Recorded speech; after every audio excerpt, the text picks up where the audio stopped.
Hey guys, we received this Jorgensen Japanese pull saw for test and try. It's a 9.5-inch folding dovetail saw with a bench wood long handle. So let me just open up this. So this is actually used to cut in the for the woodwork or as a saw.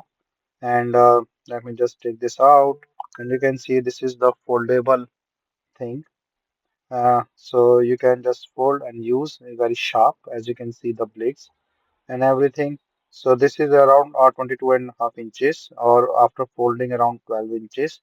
And the blade length is around 240 mm. The pitch is 1.2 mm. Thickness is 0.3 mm. So this is a SK5 and is a nice for the cutting the saw and the stuff.